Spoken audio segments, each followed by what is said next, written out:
Stock മാർക്കറ്റിലെ വ്യത്യസ്തമായ വരുമാന മാർഗങ്ങളെക്കുറിച്ചുള്ള ഒരു വീഡിയോയാണ്.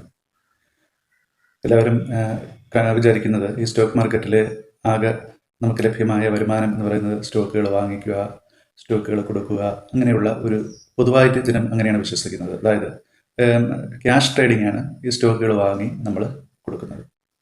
എന്നാൽ അതിലുപരി വ്യത്യസ്തമായ വരുമാന മാർഗങ്ങൾ സ്റ്റോക്ക് മാർക്കറ്റിൽ അവൈലബിൾ ആണ്.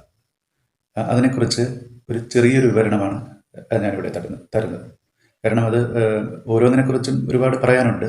പക്ഷേ അങ്ങനെ പറയണമെന്നുണ്ടെങ്കിൽ വീഡിയോ ഒരുപാട് വലുതായി മാറും. അത് ഒഴിവാക്കാൻ ഒരു സംക്ഷിപ്തമായ ഒരു വിവരണമാണ് ഈ വീഡിയോയിൽ ഞാൻ തയ്യാറാക്കുന്നത്. അതിൽ ആദ്യത്തേതെന്ന് പറയുന്നത് ഇക്വിറ്റി ട്രേഡിംഗ് ആൻഡ് ഇൻവെസ്റ്റ്മെൻറ്റ്, അതായത് ക്യാഷ് ട്രേഡിംഗ് എന്ന് പറയുന്നത്, ക്യാഷ് മാർക്കറ്റ് എന്നാണ് പറയുന്നത്. അതായത് നമ്മുടെ കയ്യിൽ ലഭ്യമായ പണം ഉപയോഗിച്ച് വ്യത്യസ്ത വിലയ്ക്കുള്ള സ്റ്റോക്കുകൾ വാങ്ങുക, അത് വില വർദ്ധിക്കുമ്പോൾ കൊടുക്കുക. ഇതാണ് എക്വിറ്റി ക്യാഷ് ട്രേഡിംഗ് അഥവാ ഇൻവെസ്റ്റ്മെൻറ്റ്. ഇൻവെസ്റ്റ്മെൻറ്റും ഒരു ട്രേഡിംഗ് ആണല്ലോ. കാരണം എന്ന് പറയുന്നത് കൂടുതൽ കാലം കയ്യിൽ വെച്ച് കൊടുക്കുന്നതിനാണ് ഇൻവെസ്റ്റ്മെൻറ്റ് എന്ന് പറയുന്നത്. അതും ട്രേഡിംഗ് ആണ്. ട്രേഡിംഗ് എന്ന് പൊതുവായി പറയുന്നത് ചെറിയ കാലയളവിൽ വാങ്ങി കൊടുക്കുന്നതിനാണ് ട്രേഡിംഗ് എന്ന് പറയുന്നത്. ഇൻവെസ്റ്റ്മെൻറ്റ് ലോങ് ടൈം ആയിട്ട് നമ്മൾ കീപ്പ് ചെയ്യുന്ന സ്റ്റോക്കിനെയാണ് അല്ലെങ്കിൽ മ്യൂച്വൽ ഫണ്ടിനെയാണ് നമ്മൾ ഇൻവെസ്റ്റ്മെൻറ്റ് എന്ന് സാധാരണ പറയുന്നത്. അങ്ങനെ ആദ്യത്തെ വരുമാനം അതാണ്. രണ്ടാമത് വീണ്ടും ഒരു വരുമാനമുണ്ട്. അതായത് നമ്മൾ നല്ല സ്റ്റോക്കുകൾ, അതായത് ബ്ലൂ ചിപ്പിലുള്ളതാവട്ടെ, അല്ലെങ്കിൽ മിഡ് ക്യാപ്പിലുള്ളതാകട്ടെ, അല്ലെങ്കിൽ സ്മാൾ ക്യാപ്പിലുള്ളതാകട്ടെ, നല്ല രീതിയിൽ പ്രവർത്തിക്കുന്ന സ്റ്റോക്കുകൾ ദീർഘകാലം നമ്മൾ കയ്യിൽ വാങ്ങി സൂക്ഷിക്കുകയാണെങ്കിൽ വർഷത്തിൽ 1 തവണ മുതൽ 4 തവണ വരെ നമുക്ക് കൃത്യമായി ഡിവിഡൻഡ് തരുന്ന ധാരാളം കമ്പനികളുണ്ട്. 10% ഡിവിഡൻഡ് തരുന്ന സ്റ്റോക്കുകൾ അവൈലബിൾ ആണ്. അതുപോലെ തന്നെ 1% ഡിവിഡൻഡ് തരുന്ന സ്റ്റോക്കുകളും അവൈലബിൾ ആണ്. നമുക്ക് എത്ര ശതമാനം ഡിവിഡൻഡ് ലഭ്യമാണ് എന്നറിയണമെങ്കിൽ ഡിവിഡൻഡ് ഈൽഡ് അങ്ങനെയുള്ള കാര്യങ്ങളൊക്കെ ഉണ്ട്. പൊതുവായിട്ട് ഏറ്റവും കൂടുതൽ ഡിവിഡൻഡ് തരുന്നത് പൊതുമേഖലാ കമ്പനികളാണ്. ഉദാഹരണം Bharat electronics limited, Cochin shipyard, ഇങ്ങനെയൊക്കെയുള്ള പൊതുമേഖലാ കമ്പനികളാണ് നമുക്ക് സാധാരണ ഏറ്റവും വലിയ ഡിവിഡൻഡ് തരുന്നത്. മൂന്നാമതൊരു വരുമാനം എന്ന് പറയുന്നത് അത് ട്രേഡിംഗ് ആണ്, പ്യുവർ ട്രേഡിംഗ്. പ്യുവർ ട്രേഡിംഗ് എന്ന് പറയുമ്പോൾ ഫ്യൂച്ചർ ആൻഡ് ഓപ്ഷൻ. നാലാമത് ഒരു വരുമാനം സ്പെല്ലിംഗ് മിസ്റ്റേക്ക് ഉണ്ട്, കറൻസി ട്രേഡിംഗ് ആണ്. കറൻസി ട്രേഡിംഗ് ആണ് നാലാമത്തെ ഒരു വരുമാനം. 5ാമത്തെ വരുമാനം എന്ന് പറയുന്നത് കമ്മോഡിറ്റി ട്രേഡിംഗ് ആണ്. ഞാൻ ഇതിനെക്കുറിച്ചൊരു ചെറിയ വിശദമായിട്ട് ഓരോന്നും ഞാൻ പറയാം.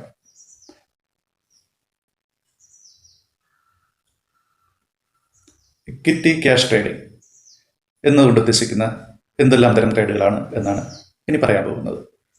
അതിൽ പ്രധാനമായിട്ടും ക്യാഷ് ട്രേഡാണ്, ഡെയിലി ട്രേഡാണ്, ഡേ ട്രേഡ് എന്ന് പറയും.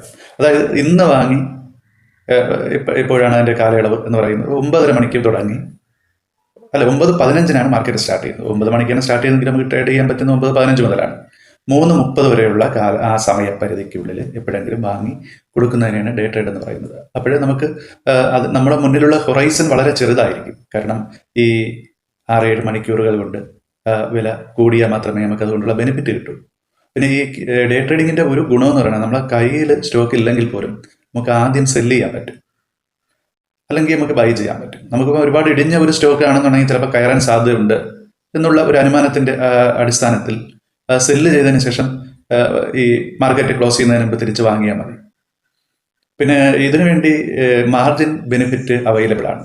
മിക്കവാറുമുള്ള ബ്രോക്കേഴ്സിന് മാർജിൻ ബെനിഫിറ്റ് അവർ അവൈലബിൾ ആണ്. അതായത് നമുക്ക് ഒരു 4 ഇരട്ടി, നമ്മുടെ കയ്യിലുള്ള ക്യാഷിൻ്റെ 4 ഇരട്ടി വരെ അവർ പ്രൊവൈഡ് ചെയ്യാറുണ്ട്.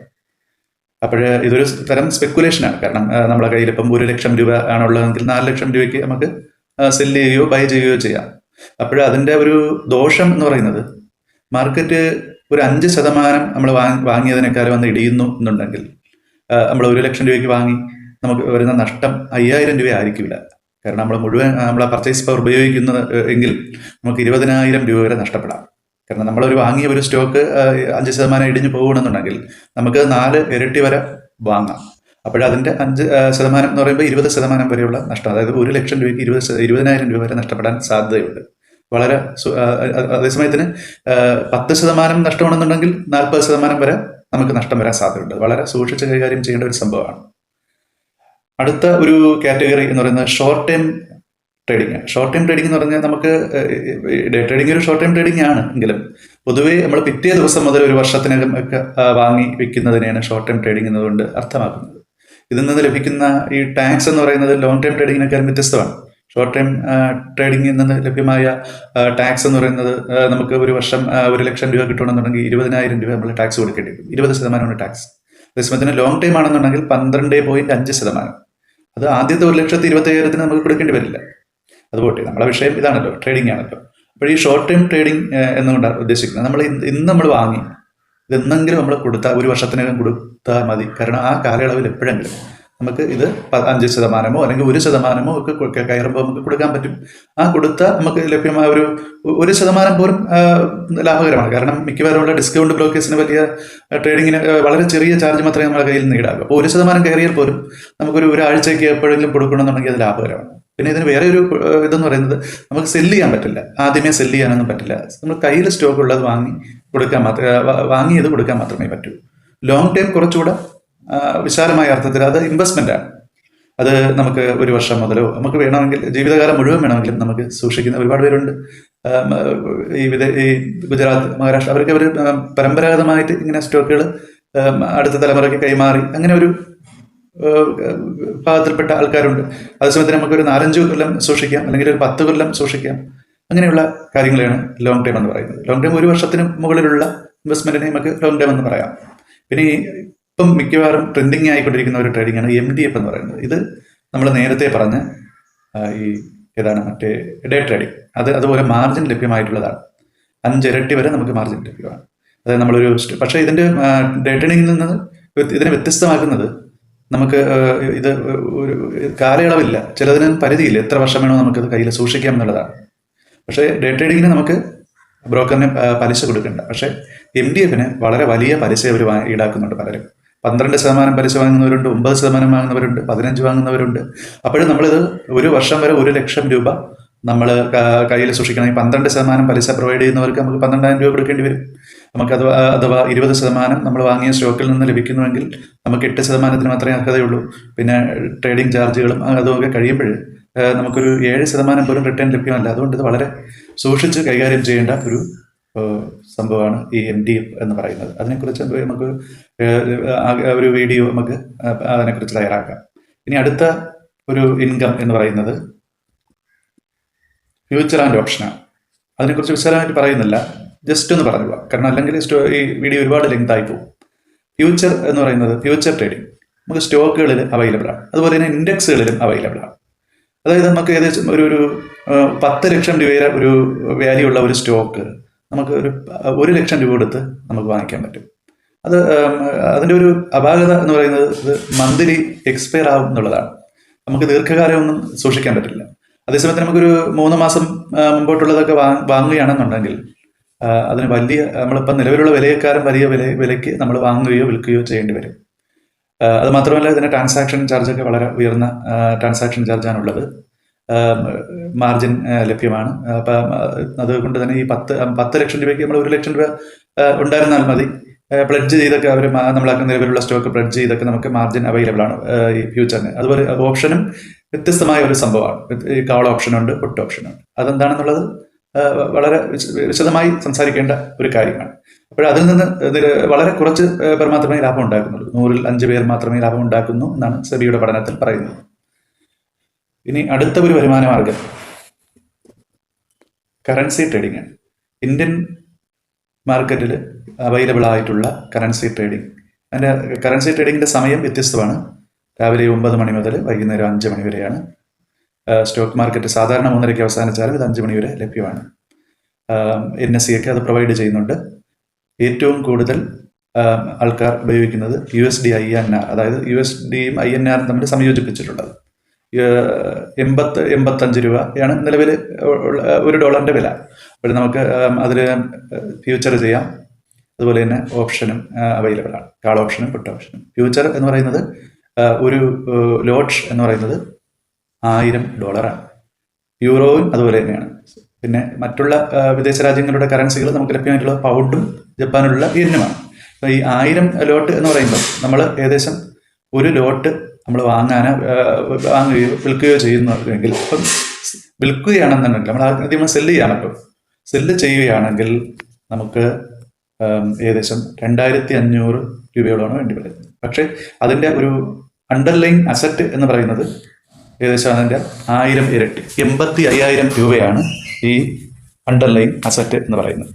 അപ്പോൾ ഈ അണ്ടർലൈൻ അസറ്റ് 85,000 രൂപ എന്ന് പറയുമ്പോൾ അതിലൊരു ചെറിയൊരു വില വ്യത്യാസം വന്നാൽ നമ്മുടെ ക്യാഷ് മൊത്തവും പോകാനുള്ള ഏറ്റവും റിസ്ക് ഉള്ള ഒരു ട്രേഡിംഗ് ആണ് കറൻസി ട്രേഡിംഗ്. അത് പ്രത്യേകം ഓർമ്മിക്കുക. ചിലർക്ക് 1000 ലോട്ടൊക്കെ വാങ്ങിച്ച് സെല് ചെയ്യുന്നവരുണ്ടാവും. 1000 ലോട്ടിനൊക്കെ അതിൻ്റെ അണ്ടർലൈൻ അസറ്റിൻ്റെ മൊത്തം വാല്യൂ എന്ന് പറയുന്നത് ഏകദേശം 8.5 കോടി രൂപയാണ്. 8.5 കോടി രൂപയാണ്.